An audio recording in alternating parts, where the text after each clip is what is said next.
جناب رسول صلی اللہ علیہ وسلم جب تبوک کی طرف روانہ ہوئے تو کچھ صحابہ اکرام آپ سے پیچھے رہ گئے اور انہیں کوئی شک و شبہ نہیں تھا،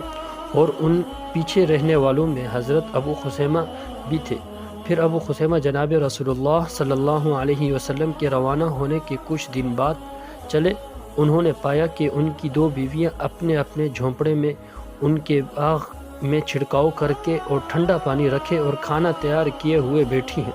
جب یہ جھونپڑیوں کے پاس پہنچے تو انہوں نے اپنی بیویوں کی طرف دیکھا اور اس ٹھنڈے پانی اور یہ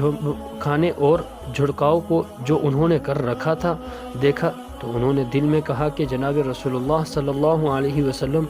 دھوپ میں گرم لون رسول اللہ صلی اللہ علیہ وسلم کی تلاش میں چل کھڑے ہوئے، یہاں تک کہ تبوک کے قریب پہنچ گئے، اور راستے میں حضرت ابو خثیمہ کو حضرت عمیر بن وہب مل گئے تھے، جو خود جناب رسول اللہ صلی اللہ علیہ وسلم کے پیچھے جا رہے تھے۔ اب یہ دونوں حضرات مل کر رواں دواں تھے، یہاں تک کہ یہ دونوں حضرات تبوک جا پہنچے تو حضرت ابو خثیمہ حضرت عمیر سے فرمانے لگے، میں بہت قصوروار ہوں، مجھے پہلے بارگاہ رسالت صلی اللہ علیہ وسلم میں حاضر ہونے دو، تم میرے بعد آ جانا۔ تو انہوں نے ایسا ہی کیا، یہاں تک کہ تبوک کے قریب جا پہنچے، اور تبوک میں اترنے والے تھے کہ لوگوں نے دور سے راستے پر کسی کو آتے ہوئے دیکھا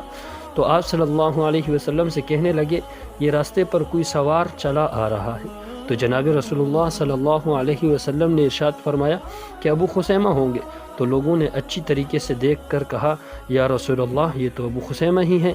جب وہ اونٹ کو بٹھا کر آگے بڑھے اور جناب رسول اللہ صلی اللہ علیہ وسلم کو سلام عرض کیا